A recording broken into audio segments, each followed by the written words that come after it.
My daughter-in-law Dana stood in my kitchen on a Thursday evening in April and delivered the news the way a person delivers news they have been rehearsing for a while, with a specific careful warmth that is designed to make the announcement feel like kindness rather than what it actually was. She said, "Victor, Gregory and I have been talking, and we've made a decision. We think it's time for you to move into a care facility. We've actually already looked at a few places. There's a very nice one on Garner's Ferry Road. We've scheduled a tour for Saturday morning. We've already decided. We've already looked. We've already scheduled." My son Gregory sat at my kitchen table 3 feet to her left, with his hands around a cup of coffee, and said absolutely nothing. He looked at the table. He looked at the coffee. He produced the specific silence of a man who has agreed to something before it happened, and is now finding the execution slightly harder than the agreement was. I looked at Dana. I looked at Gregory. I looked at Dana again. I said, "That's a lot of thinking you've both been doing." She said, "We just want what's best for you. The house is a lot to manage on your own. You're 70 years old, and we worry. We worry. The two of them, living in my house. In the 2 bedrooms on the 2nd floor that had belonged to my children until they grew up and left. Living in my house for 3 years, rent-free, utilities included, dinners provided 4 nights a week from the kitchen, where Dana was now standing and telling me she had already scheduled a tour of a care facility where I would be relocated so that they could have the house to themselves. I nodded. I smiled. I said I appreciated them thinking about it. I said I would need to process it. I said I was going upstairs to rest. I went upstairs. I sat on the edge of the bed where Miriam and I had slept for 23 years. I picked up my phone from the nightstand. I scrolled to a contact I had added 18 months ago and that I had not yet needed to call for this specific purpose, though I had called it twice for other preparations in the preceding year and a half. The contact was Robert Stanhope, property and estate attorney, office on Gervais Street in Columbia, South Carolina. He answered on the 2nd ring. I said, "Robert, it's Victor Holloway. They said it this evening, tonight. I need you to start the process first thing tomorrow morning." There was a brief pause, the pause of a man checking a file he has been keeping current for 18 months. He said, "I'll have the notices prepared by 9. Victor, are you all right?" I said, "I'm clear. That's what I am right now." He said, "Then let's get this done." I set the phone down. I looked at the bedroom ceiling, the same ceiling I had looked at for 23 years with Miriam beside me, and I thought about the word decided. We've already decided. As if the house where I had lived for 26 years, the house I had paid for and built a life in, and owned in full, was a matter for other people to decide about. I thought about what Robert was going to prepare in the morning, about what Dana was going to find when she came downstairs on Friday, about the specific face my son was going to make when he understood what he had sat silently beside for the last 3 years, while his wife positioned herself in my kitchen and made decisions about my life. I had been waiting for this evening for 18 months. I had not known it would be a Thursday in April. I had not known Dana would do it in the kitchen rather than the living room.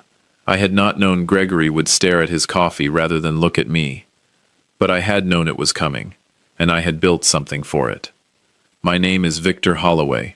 I am 70 years old. I live in Columbia, South Carolina. And what my son and his wife did not know, standing in my kitchen and talking about the Garner's Ferry Road care facility, was that the house they were planning their future in had not been an ordinary piece of real estate for 18 months. They thought they were managing my exit. They were about to discover what I had already arranged for theirs. Welcome to True Story. Hit that subscribe button and drop your city in the comments below. We read every single one. Let's get all the way into this. I spent 34 years as a licensed electrical contractor in Columbia, South Carolina. I built Holloway Electrical Services in 1984, starting with a used van, a commercial license, and a client list of 4 small businesses in the Five Points area who had trusted me with their wiring because I had done work for 2 of them as a journeyman, and they had found no reason to be dissatisfied. By the time I retired in 2018, Holloway Electrical had a crew of 19 electricians, a commercial and residential portfolio that covered most of Richland and Lexington counties, and a reputation in the Columbia building trades that I had earned one correctly wired circuit at a time over 3 decades. I say that not for pride but for precision. An electrician understands one thing above all others, which is that the system is either wired correctly or it is not, and that incorrect wiring does not usually fail at the moment you make the error. It fails later, under load, when the draw exceeds what the inadequate connection can carry. You do not find the mistake when you make it. You find it when it matters. I had been finding mistakes in the situation with Gregory and Dana for 3 years.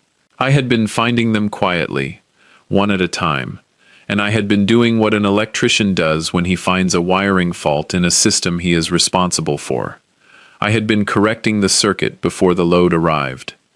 Miriam Joan Holloway, born Miriam Joan Pettigrew in Orangeburg, South Carolina in 1953, was the person who made Holloway Electrical Services possible in the specific way that the person at home makes the person in the field possible.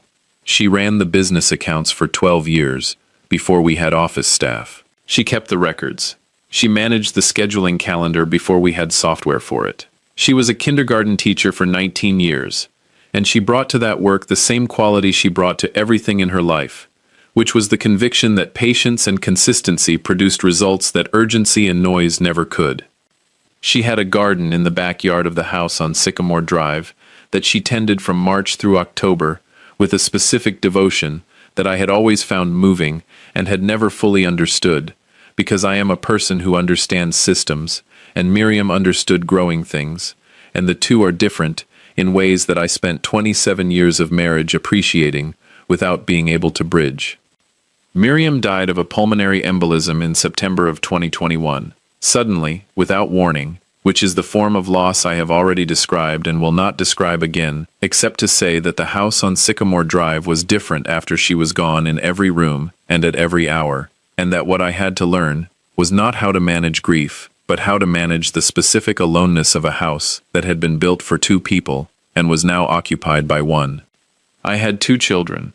Elaine was 38, lived in Charlotte where she worked as a commercial interior designer, called me on Tuesday and Thursday evenings without variation, and drove down from Charlotte the first and third weekend of every month because she had decided that was the rhythm that made sense and had been maintaining it without being asked for 2 years. She was her mother's daughter in the way that matters most, which is not in appearance but in the quality of presence she brought to whatever room she was in. She made things better simply by being there, and she did not require the room to acknowledge it. Gregory was 44. He had spent most of his adult life in various iterations of the same general professional difficulty, which is to say he had started several things and finished none of them, and had, over the years, developed a fluency in describing his current situation as temporary that was itself a kind of permanent condition. He was not a bad person.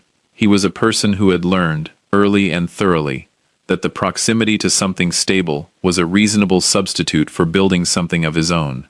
And what he had been proximate to, for most of his life, was me.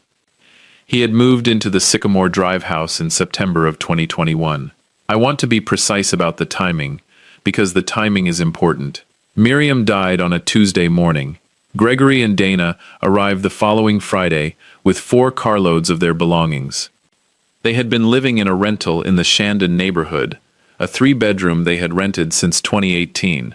I know the rental history precisely because I had been paying $600 of the monthly rent since 2019, a contribution that Gregory had described as temporary, and that had not been temporary. When Miriam died, they arrived with 4 carloads and the explanation that they wanted to be there for me, to help me through it, to make sure I wasn't alone.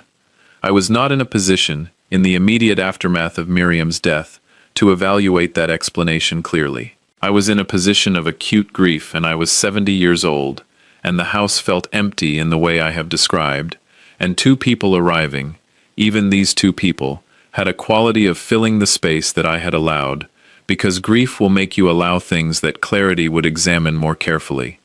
Clarity arrived over the following months. It arrived in the specific way that clarity arrives, not all at once but in increments, each increment being a small observable fact that I added to the pattern I was building. Increment 1. Within 6 weeks of moving in, Dana had rearranged 3 rooms of the house without asking. Not dramatically.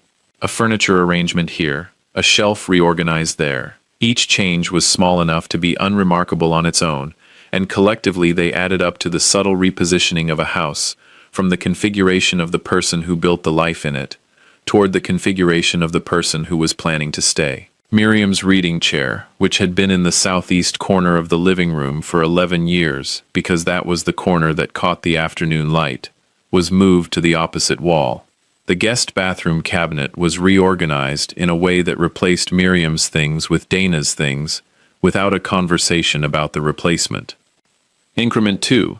Gregory had, on 4 separate occasions between October of 2021 and February of 2022, mentioned the Sycamore Drive property value in the context of conversations about the current real estate market. Each mention was casual and came attached to a different context. The first was about a neighbor's house selling. The second was about a news segment on housing prices.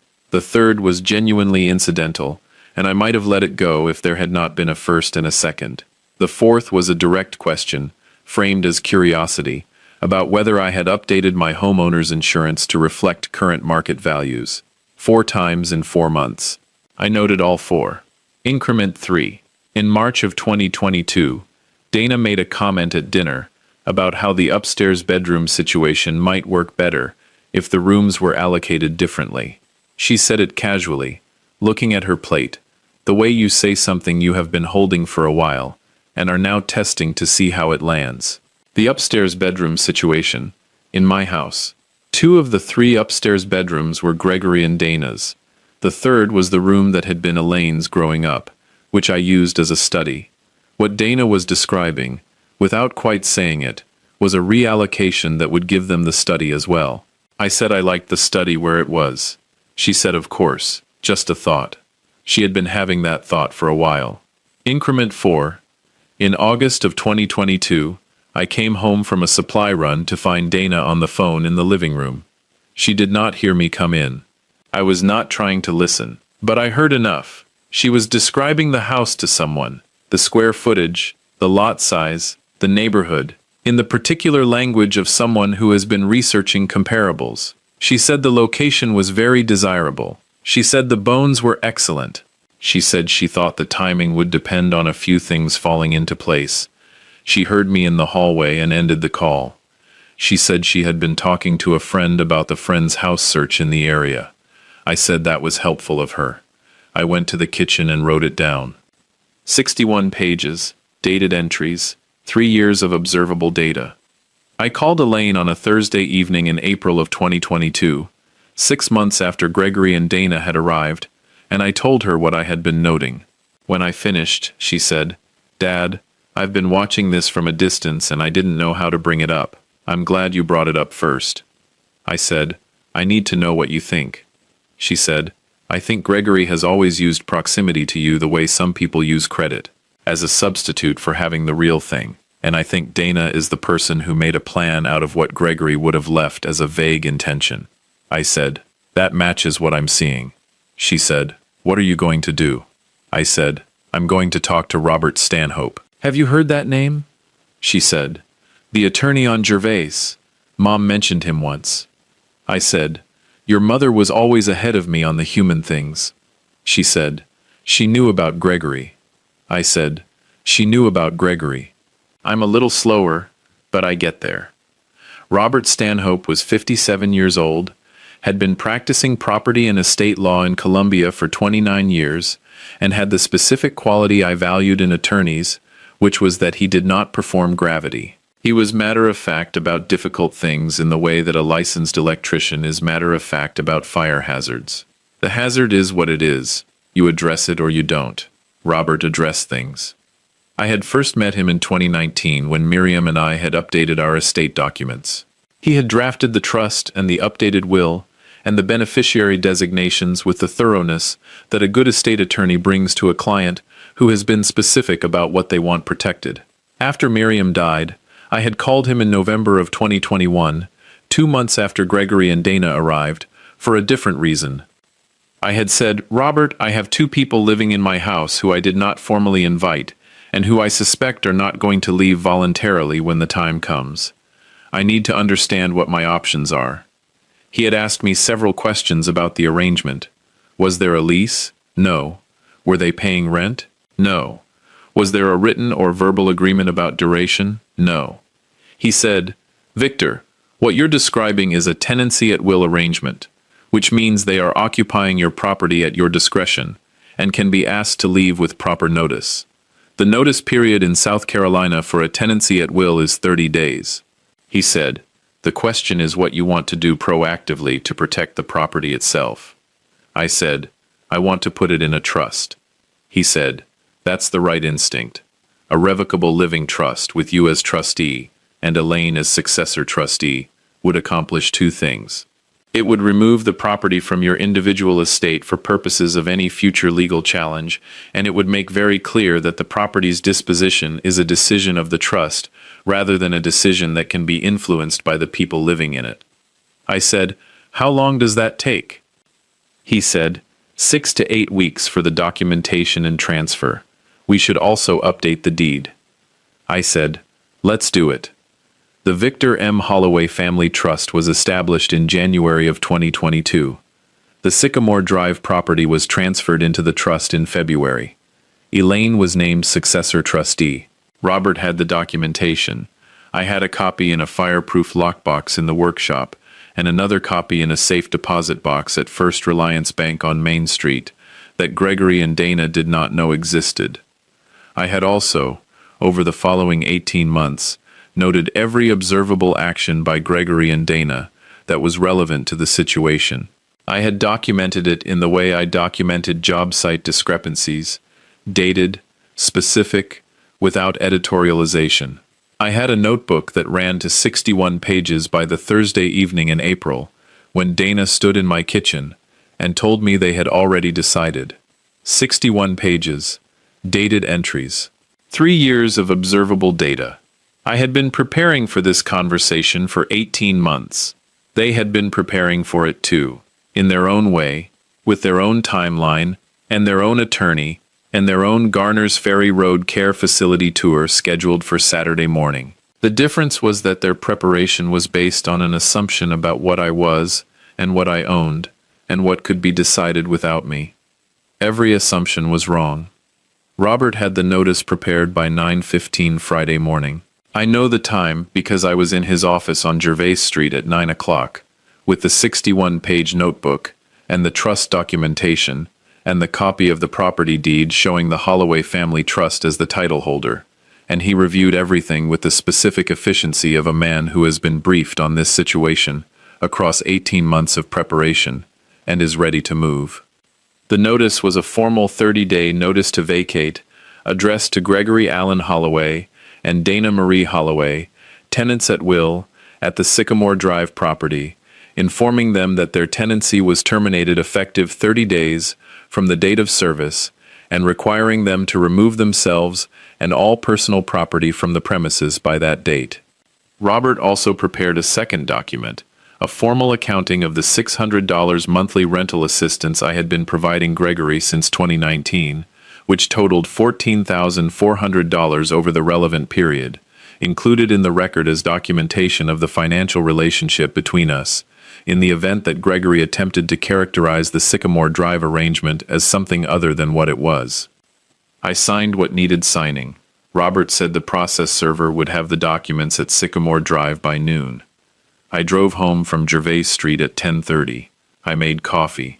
I sat at the kitchen table with my coffee and the notebook, and I waited. The process server arrived at 11:48.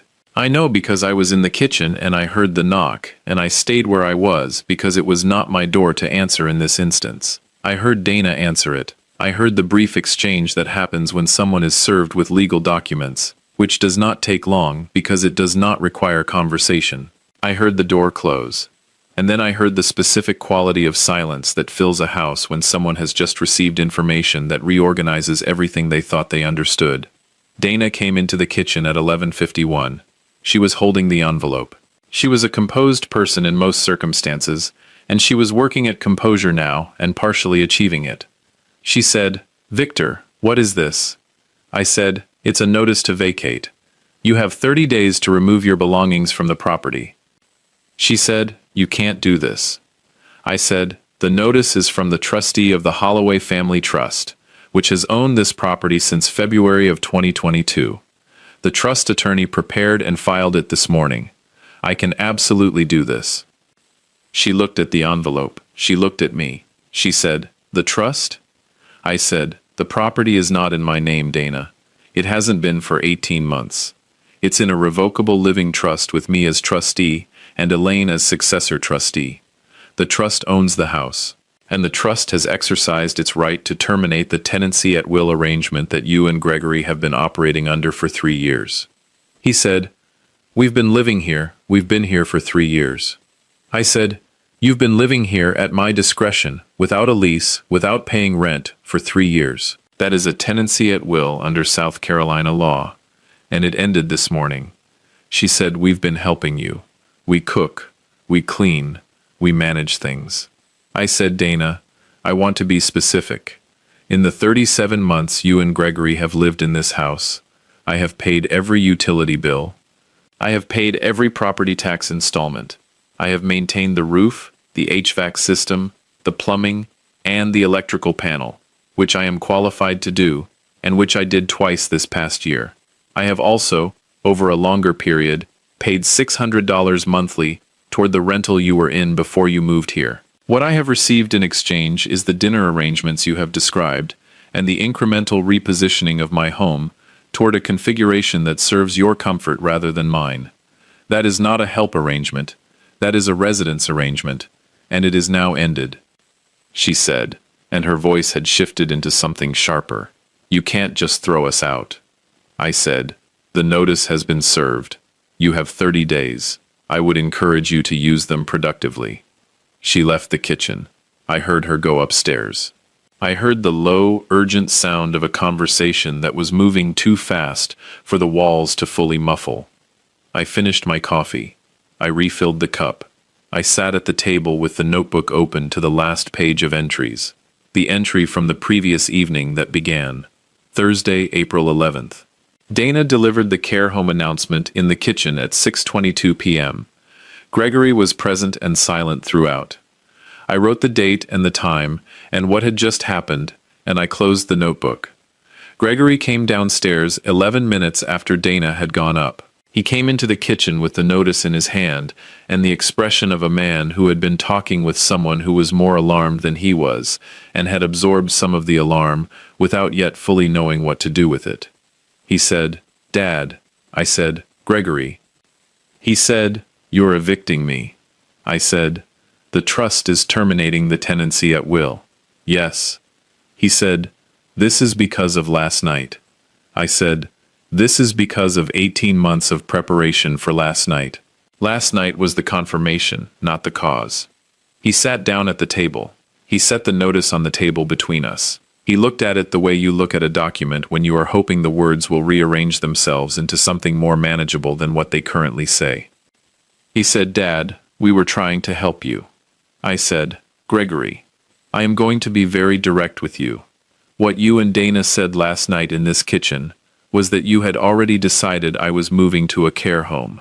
You had already scheduled a tour. You did not ask me. You did not consult me.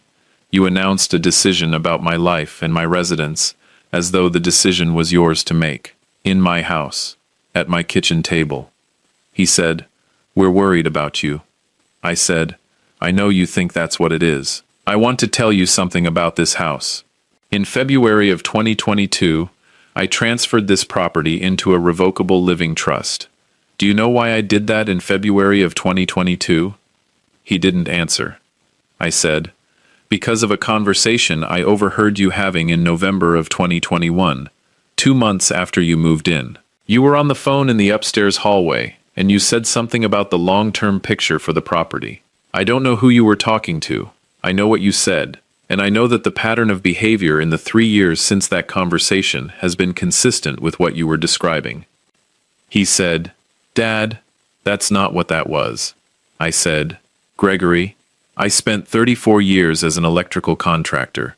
An electrician doesn't argue with the reading on the voltmeter. The reading is the reading. I have 61 pages of dated observations that are the reading on this situation. I'm not interested in a different interpretation of them. He was quiet for a long time. Long enough for the kitchen to be the particular kind of quiet it becomes when two people have said the things that have needed saying, and the air is still settling around them. He said, "Where are we supposed to go?" I said, "That is a question I am glad you're asking, because it's the right question, and it's the first right question you've asked in about 3 years. You have 30 days. Elaine knows what she's going to need to do with the trust after I'm gone, and it doesn't include this arrangement. What you do with 30 days is your decision to make, which is how decisions about where adults live are supposed to work." He said, "You called Elaine about this." I said, "Elaine is the successor trustee. She has been briefed throughout." He looked at the table. He said, "She knew." I said, "She knew because I trusted her with the information." I want you to sit with that for a moment. The silence that followed that sentence was a different kind of silence. It was the silence of a man understanding something about the relationship between trustworthiness and trust that he had not fully understood before. I called Elaine from the back porch that afternoon, standing in Miriam's garden in the April light, the roses along the south fence beginning to show the early green that came before the blooms. She answered on the first ring. She said, "How did it go?" I said, "Robert served the notice at noon. I talked to Gregory this afternoon." She said, "And?" I said, "He's absorbing it. Dana is less absorbing and more reacting, but that's consistent with what I've observed." She was quiet for a moment. Then, "Are you okay, Dad?" I said, "I think so. I think the thing I'm feeling is not anger. It's closer to what you feel when you've been carrying something for a long time and you finally set it down in the right place." She said, "Mom would have set it down 18 months earlier." I said, "I know. She was always faster on the human things. I get there eventually." She said, "You got there." I said, "I got there." She asked about the roses. I told her they were starting. She asked if I was going to try the new fertilizer blend her mother had left notes about. I said I was going to try it in May. We talked for another 30 minutes about things that had nothing to do with Gregory, or Dana, or 30-day notices. And when we hung up, I stood in the garden for a while longer, in the April afternoon, and watched a cardinal settle on the fence post at the far end of the south row. Miriam had loved cardinals with the specific enthusiasm she brought to things she found genuinely beautiful. Not the performed appreciation of someone demonstrating taste, but the real kind that stops a person mid-sentence and makes them point. We had a feeder on the back porch for 20 years because of her relationship to cardinals. I had kept it full since she died.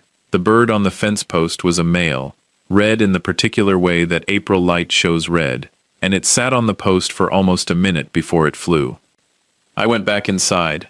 I made dinner for one, which was the thing I had been doing since September of 2021, and which Gregory and Dana's presence had not changed, because they had been eating their own dinners separately in the kitchen they had been treating as theirs for 3 years. I made what Miriam used to make on Thursday evenings, which was a chicken dish with lemon and rosemary that I had learned to make by watching her make it enough times that I knew the proportions without needing to measure them. I ate at the kitchen table. I read. I went to bed at 10:15. Gregory and Dana were gone in 22 days, which was 8 days ahead of the 30-day notice. I believe the shortened timeline was the result of a conversation with an attorney of their own, who confirmed what Robert's notice said, and who advised them that the trust structure was solid, and that their position as tenants at will was exactly what the notice described. Whatever the reason, 22 days after the Thursday evening in April, when Dana had stood in my kitchen and told me she had already decided, she and Gregory were loading the last of their things into a moving truck on a Saturday morning in early May. I was in the workshop when they left. I did not orchestrate my absence as a statement. I was in the workshop because there was work to do in the workshop, and because my presence at the front of the house during the departure would not have served anyone. Gregory knocked on the workshop door at about 11 in the morning. He came in, looked around the workshop the way people look at a space they have been adjacent to for years and have never really seen, and he said, "I wanted to say something before we left." I said, "Go ahead." He said, "I know that what we were doing wasn't right. I'm not sure when I knew it, but I knew it before last Thursday. I think I knew it for a while, and I let Dana carry it because it was easier than stopping it." I said, "That's an honest thing to say." He said, "I'm sorry, Dad." I said, "I know you are. What comes next, for both of us, is something we'll have to figure out as we go. I'm not closing a door, I'm closing an arrangement that wasn't working." He said, "That's a very you way to put it." I said, "I'm a very me person." He almost smiled. He put his hand out and I shook it, which was not nothing, and was not everything, and was what the moment could hold. He walked back to the front of the house. I heard the moving truck doors close. I heard the engine. I heard it go. I stood in the workshop for a while in the smell of sawdust and machine oil, and the particular quiet of a space where I had spent 34 years doing the work of a man who understood systems and how to build them to last. I repainted the kitchen in June, not because anything was wrong with the paint, but because I wanted the kitchen to feel like mine again, in every specific way, and paint was one way to accomplish that. She chose a color that was close to what Miriam had originally chosen in 2008, a warm yellow that the morning light turned almost golden on clear days. We stood back and looked at the finished kitchen on a Sunday afternoon in June, and Elaine said, "Mom would have approved." I said, "She picked something close to this when we moved in." She said, "I know." I looked it up in her decorating notebook. The decorating notebook. Miriam had kept notebooks for everything. The garden, the kitchen, the house projects, the family, the things she wanted to remember. Elaine had been going through them in the months since the trust had been formalized, and had found, in the kitchen notebook dated 2019, an entry that she had photographed and sent to me in March. The entry said, "If Gregory ever pushes Victor out of this house, the paint is the first thing that should change back. It's the room that feels most like us." She had known. She had written it in a notebook in 2019, 2 years before she died, and she had been right about the timing, and right about the kitchen, and right about what needed to come back. I put the photograph of the notebook entry in the frame on the kitchen counter that had previously held a photograph of Gregory and Dana's daughter from a school recital. The photograph of Miriam's handwriting sits there now, in the warm yellow kitchen, in the morning light that turns it almost golden. Gregory has called twice since May. The calls are short and careful, and do not have the particular texture of the Sunday calls that used to arrive when he needed something. They are different from those calls in a way I am choosing to understand as the beginning of something, rather than the remainder of something else. What it becomes is still forming. I am a patient man, and I have learned from the best patient woman I ever knew that some growing things take more than one season. Dana has not called. I expect that to continue. What I want to say, at the end of this story, is something about the decision I made on the Thursday evening in April, when Dana stood in my kitchen and announced what she and Gregory had already decided. I want to say something about the nodding, and the smiling, and the going upstairs, and making the phone call I had been saving for that exact moment. I want to say that the decision to prepare rather than react was not made on that Thursday.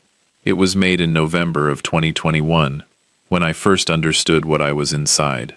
It was made in February of 2022, when the trust document was signed and the deed was transferred. It was made in every dated entry in the 61-page notebook, in every conversation with Robert Stanhope, in every phone call with Elaine where I updated her on what I was watching. The Thursday in April was not when I decided anything. The Thursday in April was when the preparation arrived at the moment it had been built for. An electrician wires the circuit before the load arrives. You do not wait for the failure to understand that the connection was inadequate. You test the system. You correct what needs correcting. You build it to carry what it needs to carry. The system held. The house is mine, the kitchen is yellow, and Miriam's handwriting is on the counter, And the cardinal comes to the feeder on the back porch in the mornings at about the same time every day. That is the circuit I was protecting. Everything else was just load management. If this story stayed with you, drop a comment below and tell me which moment hit you the hardest. Hit that like button, subscribe if you are not already here, and I will see you in the next one. True Story uploads every week. Subscribe and hit the bell so you never miss one.